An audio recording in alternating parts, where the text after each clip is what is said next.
Atención. Interrumpimos la transmisión porque lo que están a punto de escuchar no es lo que el Pentágono quiere que sepas. No es lo que Pete Hegseth quiso decir cuando se paró frente a los micrófonos del Departamento de Defensa y pronunció esas palabras que resonaron como una confesión disfrazada de homenaje. La guerra es el infierno. La guerra es el caos. Guárdenlas bien porque vamos a volver a ellas. Porque detrás de esa frase hay 6 féretros que llegaron a la base de Dover, Delaware, con la bandera encima. 6 aviadores. 6 familias que no volverán a escuchar la voz que conocen. Y una historia que Washington tardó horas en contar, y que todavía no terminó de contar del todo. El 12 de marzo de 2026, durante la Operación Epic Fury, el nombre oficial que el Pentágono le puso a la guerra con Irán, un KC-135 estratotanker de la Fuerza Aérea de los Estados Unidos cayó en el desierto del oeste de Irak, cerca de Turaibil, a metros de la frontera con Jordania. 6 tripulantes. Ninguno sobrevivió. El mayor Iona Kleiner, 33 años, de Auburn, Alabama. La capitana Ariana G. Sabino, 31 años, de Covington, Washington. La técnico de sargento Ashley B. Pruitt, 34 años, de Barstow, Kentucky. El capitán C.C. Koval, 38 años, de Mooresville, Indiana. El capitán Curtis J. Angst, 30 años, de Wilmington, Ohio. El técnico de sargento Tyler H. Simmons, 28 años, de Columbus, Ohio. Díganse sus nombres en voz alta, porque en las ruedas de prensa oficiales apenas aparecieron. Lo que sí apareció con velocidad fue el comunicado de CENTCOM diciendo que esto no fue debido a fuego hostil ni fuego amigo. El mismo comunicado que deja la pregunta más importante del día completamente sin responder. Entonces, ¿qué fue? Aquí empieza el laberinto. Y conviene que pongan atención porque los detalles técnicos son los que revelan todo lo que los portavoces evitan decir. El KC-135 estratotanker no es simplemente un avión. Es la columna vertebral de cualquier campaña aérea sostenida. Sin reabastecedores en vuelo, los cazas que atacan objetivos en Teherán no llegan. Los B-21 que despegan desde el Reino Unido o desde el continente americano no completan la misión. Los MQ-9 Ripe que sobrevuelan Irán recogiendo inteligencia no vuelven.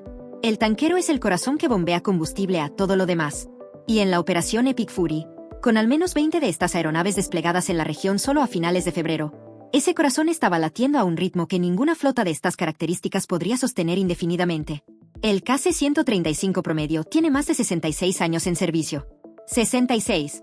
El último fue entregado en 1965. Están operando estos aparatos, literalmente concebidos durante la era Eisenhower, en una de las zonas de combate más exigentes del planeta, a un ritmo de operaciones que se describe como frenético desde dentro del propio Pentágono. El día del accidente, según los datos de rastreo de vuelos civiles disponibles en plataformas públicas como Flight Radar 24, varios KC-135 estaban operando sobre el oeste de Irak y el este de Jordania en las horas previas al siniestro.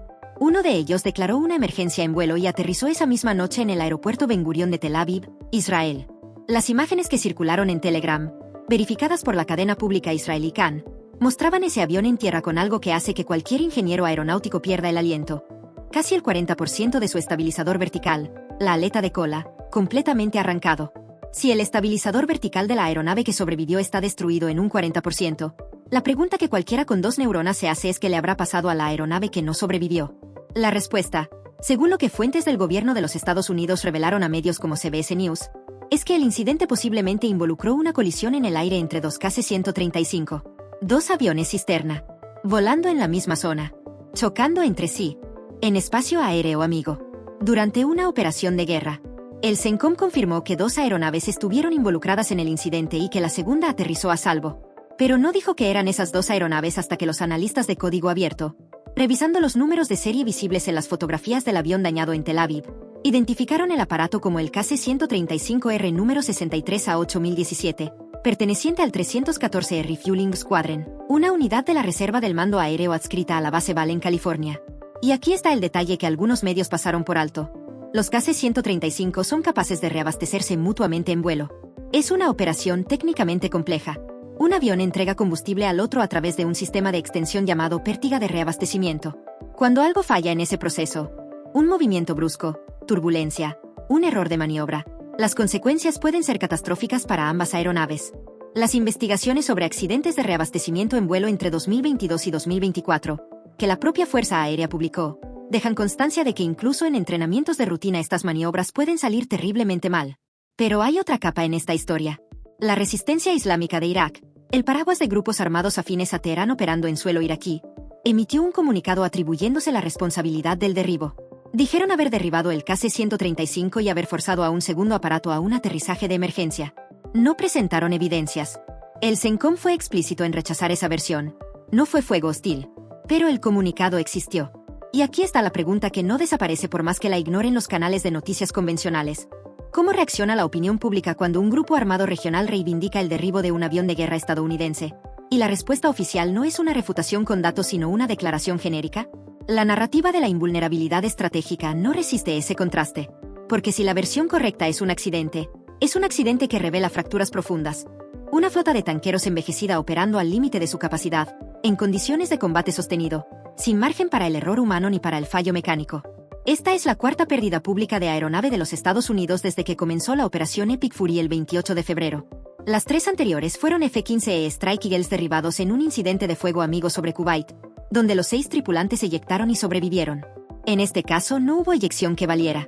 6 aviadores de la Guardia Aérea Nacional de Ohio, de la base MacDill en Florida, de la base Val en California, fallecieron en el desierto del oeste de Irak mientras hacían exactamente lo que se les pidió que hicieran: mantener en el aire los aviones que hacen posible esta guerra. El número de bajas estadounidenses desde el inicio de la operación asciende ya a 13 muertos en combate. 6 soldados del ejército de reserva murieron en el ataque iraní al puerto de Suaiba en Kuwait el 1 de marzo. Otro efectivo murió tras resultar herido en Arabia Saudí. Y ahora estos 6 aviadores. 140 militares han resultado heridos, la mayoría reincorporados al servicio. Un soldado de la Guardia Nacional de Nueva York falleció en Kuwait por causas de salud no relacionadas con el combate. El costo humano es real y está documentado.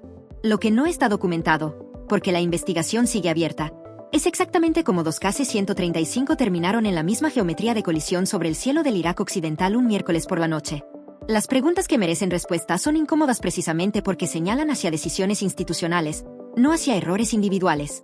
¿Cuántos reabastecimientos simultáneos están programando los controladores operativos en un espacio aéreo congestionado por cientos de sortidas diarias?